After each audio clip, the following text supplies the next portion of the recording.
আসসালামু আলাইকুম। কেমন আছেন সবাই? আজকে বাচ্চাদের জন্য বানিয়ে এনেছি জ্যাম।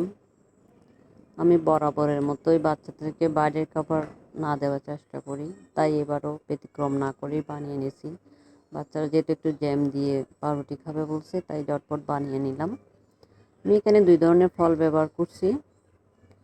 এগুলাকে ছোট করে কেটে আমি একটু এটা জুস করে নিব ফলের। তো আপনারা কে কে আমার মতো বাচ্চাদেরকে বাইরের খাবার না দেওয়ার চেষ্টা করেন অবশ্যই জানাবেন। ফুড প্রসেসরটা মাঝে মধ্যে একটু কাজ করতে চায় না, আবার ঠিক হয়ে যায়। দেখেন ঠিক হয়ে গেছে, মাশাআল্লাহ। ফুড প্রসেসরটা খারাপ না।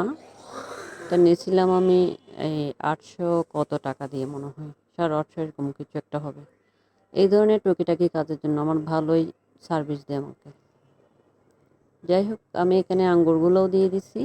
এরপর জুস করে এখন আমি এগুলো একটা পাতিলে নিয়ে এগুলার যে এক্সট্রা পানি বেরোচ্ছে ওই পানিটা আমি টেনে নিব।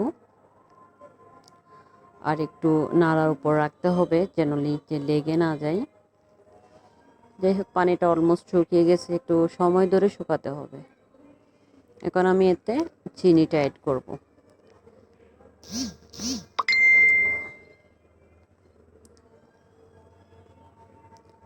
আমি এখানে হাফ কাপ মতো চিনি ব্যবহার করতেছি। আপনারা চাইলে চিনিটা না দিয়েও পারেন, আবার মধু ব্যবহার করতে পারেন, আবার চাইলে চিনি ছাড়াও করতে পারেন। আমি যেহেতু বাচ্চারা খেলতে একটু চিনি ব্যবহার করছি।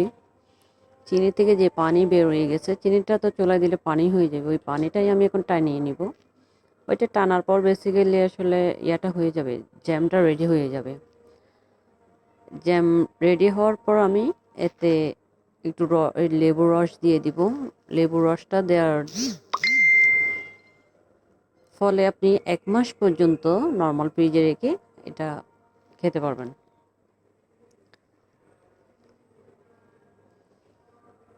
আমার জ্যামের চিনিটা অলমোস্ট টেনে গেছে, চিনিটা মিশে গেছে।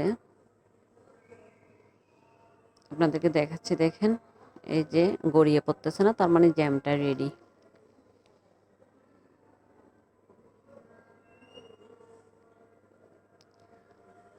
দেখার সৌন্দর্যের জন্য আমি এখানে একটু ফুড কালার ব্যবহার করতেছি। আপনারা চাইলে ফুড কালারটা স্কিপ করতে পারেন।